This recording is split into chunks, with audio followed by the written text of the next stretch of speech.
Gentleman is very familiar with me. Representative Pat Proctor and I served together for 3 years in the State House. He's retired and an Army colonel. Treated me to an excellent tour of Fort Leavenworth a little over a year and a half ago. He chairs the House Elections Committee, so if you didn't get enough about elections from Secretary Schwab, you can at least get your questions answered.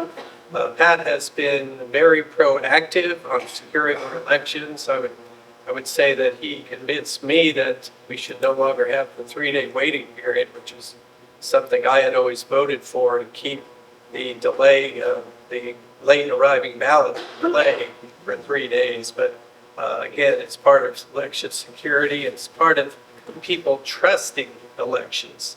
I found, particularly on the Republican side, that people thought, well, there's cheating because you can send your ballot in late. I won't even vote. So to me, it suppresses the vote to have things that convince people that elections are not fair. So I appreciate all his work on the House Elections Committee. If you've been to Manhattan, to Bon Thai restaurant, that's one of his properties. He and his wife, I think, do an excellent job there at Bon Thai. They also have another restaurant in Leavenworth. Pat, as a retired colonel, also promotes veterans issues. He's been very out front, very much leading the charge for us veterans, for active duty military, and to preserve the military facilities we have here in Kansas. And I know we don't appreciate that quite as much this far out west as far as the facilities, but certainly his work on behalf of us veterans is greatly appreciated. So I'll let him finish the intro. Again, welcome Representative Pat Proctor, Secretary for, or candidate for Secretary of State. Well, first of all, thank you all for having me out. This is my first time in Finney County. I've been running up in Leavenworth and Fort Leavenworth. I have tried to get around the state as the chairman of the Elections Committee to meet as many clerks as I could, because I feel like we work for them. And I'll just echo what Secretary Schwab said. You've got one of the great ones here in Finney County. I spent yesterday with Dory, but I've met her before, and very respected among county clerks across the state and election officers across the state in their association. And I appreciate you spending the day with me talking to you about your elections.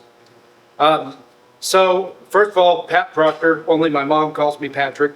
But I spent 25 years in the Army.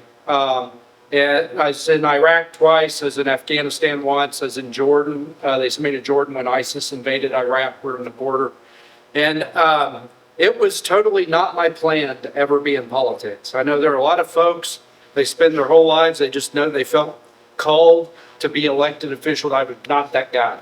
My plan when I retired from the Army was to go back to Leavenworth and work for my wife, and when I wasn't working for my wife, be a college professor. I did my PhD in history at K-State, and I did actually get hired as a college professor. I teach at Wichita State in the Homeland Security program when I'm not in the legislature now, but that was my job. So I was going to teach down there and then do whatever my wife told me to do. That was my retirement plan. But a really smart person once told me that if you want to make God laugh, tell him your plans. And so that's not what happened to me. You know, when I came back after 25 years in the Army to Leavenworth, I'd been a geographical bachelor for about 5 years, just coming back on leave and on long weekends. And every time I'd come back to Leavenworth, another business was closed, another family was moving out. And so when I got out of the Army, in addition to all that other stuff I wanted to do something to help with economic development. We had been successful in Leavenworth. Leavenworth did a lot for my family, and I wanted to give back. And that's really what prompted me to run for office. And, you know, I've worked on a lot of those issues. The veterans issue is really key in Leavenworth because we have so many veterans and they're leaving the state and going to Texas and Florida. So a lot of the stuff I've been doing for Leavenworth is about trying to keep veterans in the state and trying to help the veterans that are already here. But I got elected by the grace of God, and I got the trust of my neighbors to serve them. And when you get elected, they ask you, what committees do you want to be in? And I said what you would expect a representative from Leavenworth to say. I said, well, I want to be on the Veterans Committee and I want to be on the Corrections Committee. And they put me on the Elections Committee. I'm like, why am I on the Elections Committee? I figured, okay, they want me on the Elections Committee. I need to learn everything that there is to learn about elections. If I'm going to be legislating on elections, I should understand elections. And so I went to the Secretary of State's office and I met with his great election team that he was telling you about, Brian Caskey and the whole crew. And they just filled my head, soup to nuts, everything there was to know about elections. We spent the whole day there just talking about elections. But the whole time I was in that office, my phone was blowing up. I was like getting text after text and call after call. Now I wasn't going to be rude because, how many times am I going to get the opportunity to have the entire elections team together just talking to me? And so I didn't, I just let my phone buzz. But after I walked out of Secretary of State's office, I pulled out my phone. I'm standing there on the steps of Memorial Hall. I remember it like it was yesterday. I pull out my phone. And the day that I was in the elections office, in the Secretary of State's office, learning everything there was to learn about elections, was January 6, 2021. And so while I was in there learning everything there was to learn about elections, everything that happened in DC on January 6 was happening. And I tell you, it just it fell on me like a ton of bricks. That's why I'm on the Elections Committee. And I still get kind of goosebumps thinking about it. Because, I knew I'd been called, but I didn't know what I'd been called to do. And I had all these things in my head about what I was going to be doing in the legislature, but God had a different plan. There I am standing on the steps like an idiot looking at my phone, and it just settled on me. This is the most important thing I'm going to do while I'm in the legislature. So after 2 years serving on the Elections Committee, I came back for a second term. And when you're in your second term, they ask you, hey, what kind of leadership role do you want? I didn't hesitate. I said, I want to be the chairman of the Elections Committee. And the reason is because I really think that it's just vitally, vitally important that we restore our nation's confidence and our state's confidence in our elections. All those years I was in the Army, I went to a lot of really bad places where people had given up on civil processes to settle their differences, and they picked up guns and they were shooting each other over their differences. And I swore an oath to support and defend the Constitution. That oath didn't end when I took off the uniform, and I really felt like it was a calling to me to do something to bring people back into the process. And that's why another couple of years later, after I was reelected and Secretary Schwab made the decision to run for governor, I decided to run for Secretary of State because I really do believe that this is the challenge of our time. We don't bring all those folks, so when you're knocking doors, you go to their door and they say that it's all rigged. But we don't bring those people back into the process. It could be catastrophic for a country. So what I'd like to do as Secretary of State is the same thing that I've been doing as the chairman of the Elections Committee. The first thing is just bringing more transparency to the process. And a lot of times that just means talking. As the chair of the Elections Committee, I've held a lot of hearings on bills that I had absolutely no plan to pass, but they were great conversation pieces where people could come in on both sides of the issue and they could be heard. Because I feel like in this country, we haven't been having a conversation about elections. We've been having a shouting match about elections. We need to have a conversation. And so, people come in on one side of the issue and they tell us their concerns. And sometimes I agree with them. Sometimes I don't agree with them. And if I don't agree with them, I'm going to ask them questions. And then the other side's going to get to ask them questions. And then they're going to, it's going to be civil conversation. And then they're going to sit down. The other side's going to come up. And they're going to have a civil, they're going to have a civil discussion about why they don't agree with the last folks. And I'm going to push back on them. And the other side's going to ask them questions too. And it's crazy. But some of these committee hearings, I can't believe I'm saying this, but committee hearings are viral videos because people are so hungry to have conversations about elections that they're just hungry to hear people talk about the concerns that they have instead of shout at each other and call each other names. And so I think as a Secretary of State, I can do that at scale. I can do that across the state because we got to bring the folks that have concerns back into the process. But sometimes those concerns are real concerns. And when they have real concerns, and we can fix them without making it harder to vote or spending a gajillion dollars, let's just fix it so that it's not a concern anymore, so we can bring those people back. And the other piece of transparency is, you heard a little bit of talk about it, the 3-day grace period. When we get election results on election night, and then the next day we get new results, and the next day we get new results, that creates suspicion in the process. And so that's part of the reason that I worked for 3 years and we were finally able to repeal the 3-day grace period, go to election day being election day.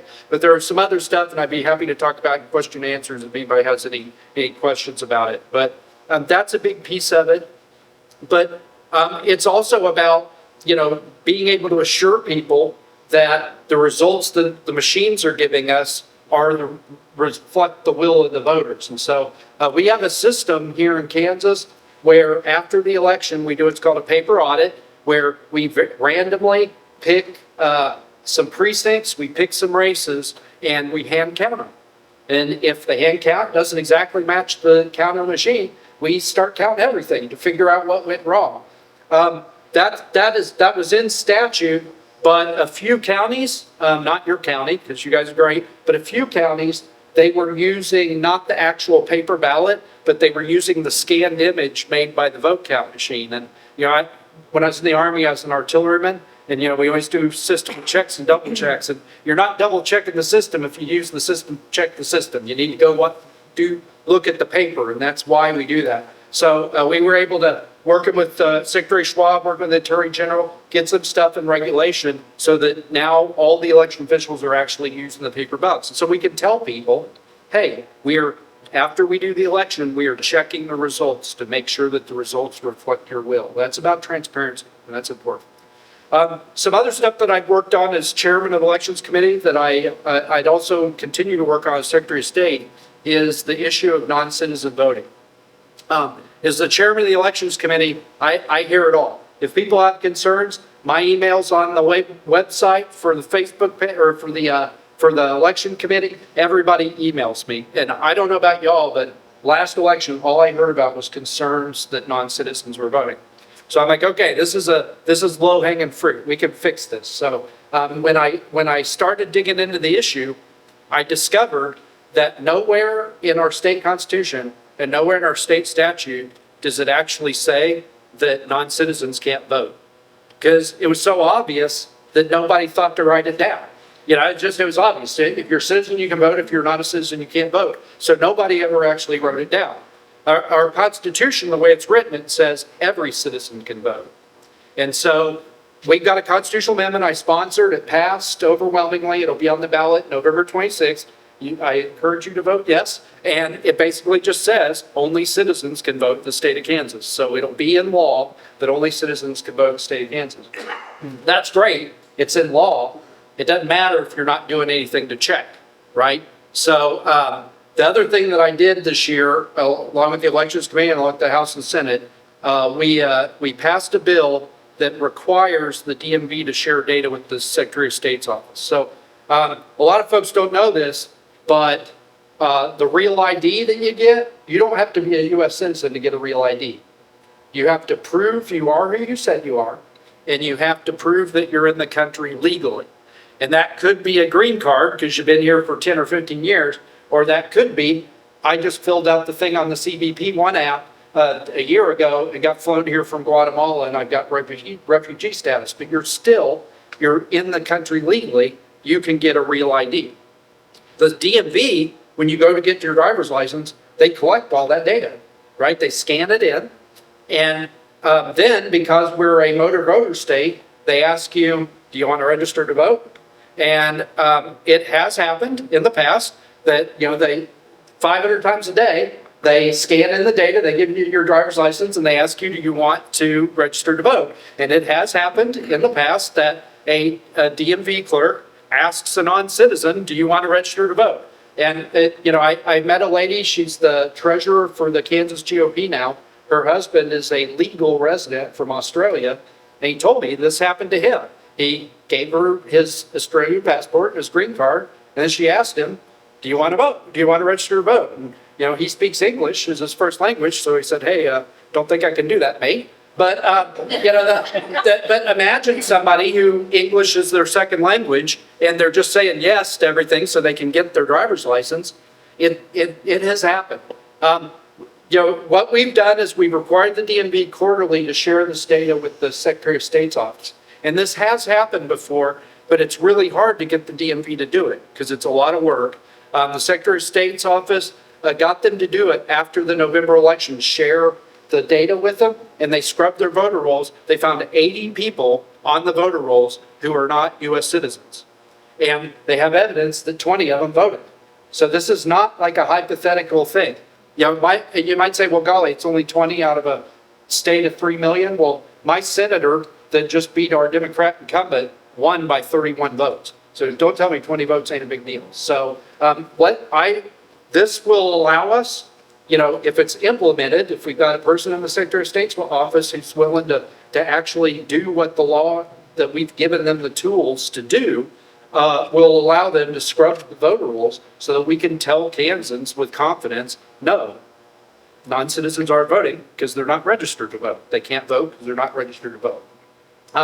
The other thing, another thing that I've been working on as the chair of the elections committee that I'm going to continue to work on if I have the honor of your vote to be Secretary of State is combating ballot harvesting. We have a couple of organizations in the state, and they hate it when I do this. I call them the Axis of Ballot Harvesting, and it's this group called Loud Light, and then another group called Appleseed, and then some other nonprofits.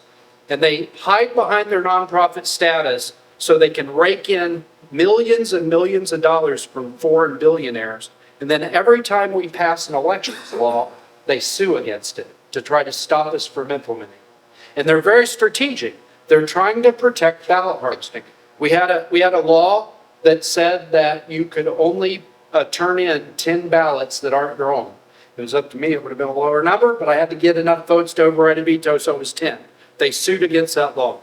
We had a law that said that you had to verify the signature on a mail-in ballot, the clerks did, before they could accept it. They sued to stop that law.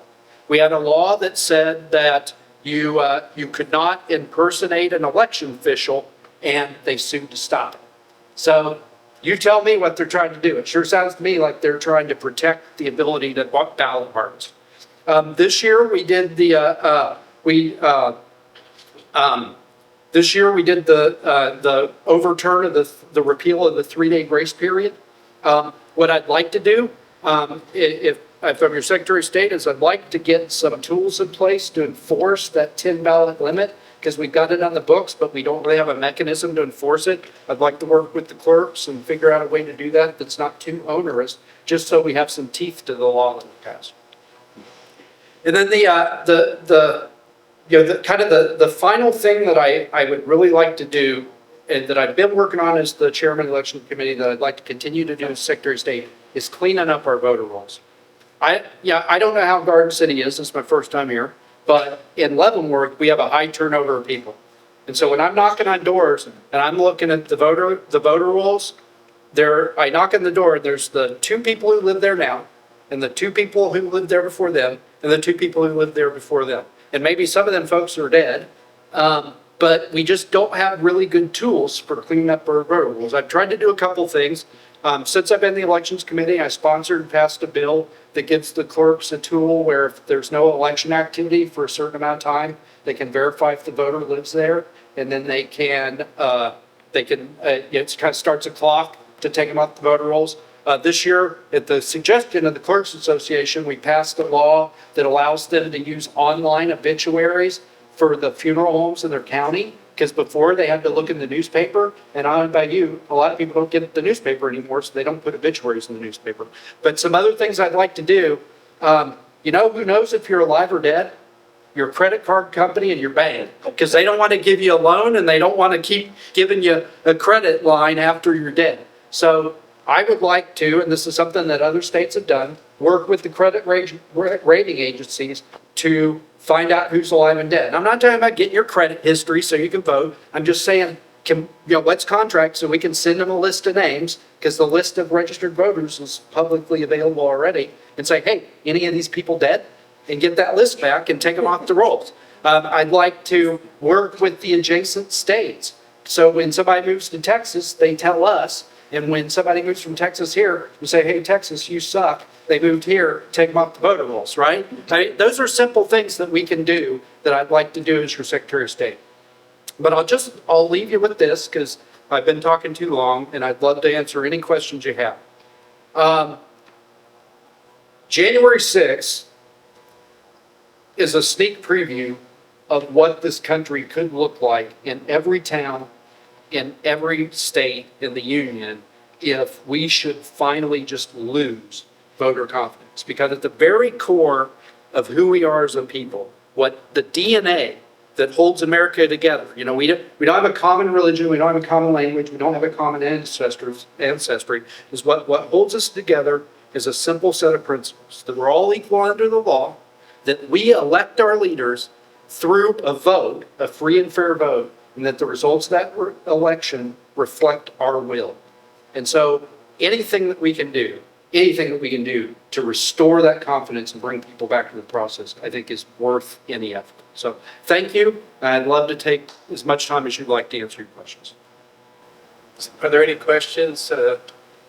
I just wonder, your experience as a businessman, how will that impact that business side of Secretary of State's office? So I appreciate the question. Everybody wants to talk about elections because that's sexy. But the other half of the Secretary of State's office is the business division. And me and my wife, when we came to Leavenworth in 2006 and we started that first tiny little restaurant, we had no clue what we were doing. We knew we wanted a restaurant, and my wife knew everything about the restaurant business, thank God, because I didn't know anything. But we didn't know how to start a business. So we went to Secretary of State's site, and there's a place where you can apply for a corporation or an LLC, and we did that. And it's like, then what? And we had to just do discovery learning.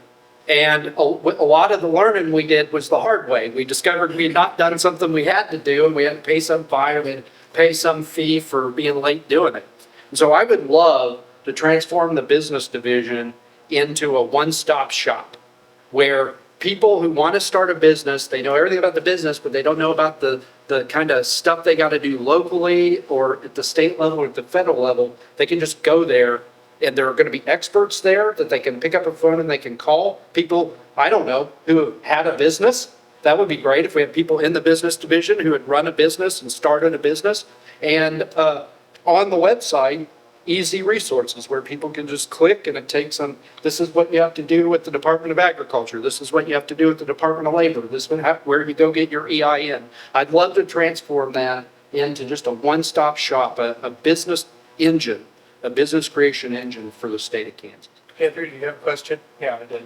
Yes, sir. So, even before you filed for Secretary of State, our wonderful friends over at Loud Light and Appleseed have had a target on your back. Yeah. It's been quite fascinating. Know me by my enemies. Fascinating to watch. So I guess the real question is, they keep winning these relatively baseless lawsuits. Yeah. Is that an error in law writing, or does that kind of go back to the courts? Okay, so I'll tell you a couple things. First of all, they don't win every case. A lot of the stuff that they tried to overturn, like signature verification, 10 ballot limit, they failed on, and I think they're going to fail on the 3-day grace period. But they've won a couple. Yeah, but they have won a couple. It's mostly the courts. Okay. So they're very strategic. They know if they took these questions to a federal court, they'd lose. And so when they file their lawsuits, it's in state court and it's all on state questions so that they can get it to this Kansas Supreme Court, which, as you heard from Bob, is just terrible.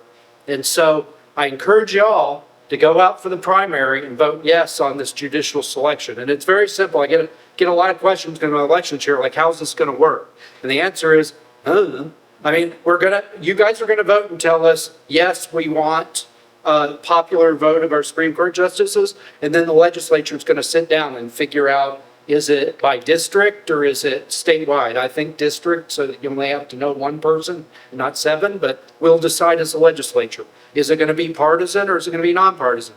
I think partisan's better because then you know who you're voting for. If you've got an RRD, it at least tells you something about that person.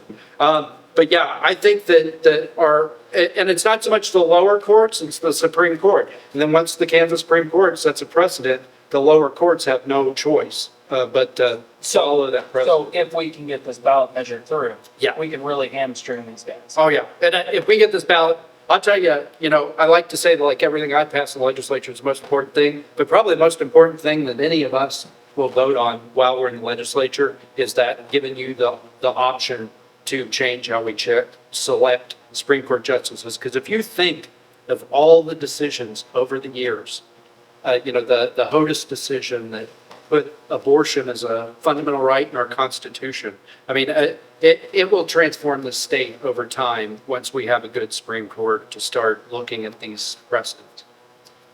Thanks very much. Let's give Representative Proctor.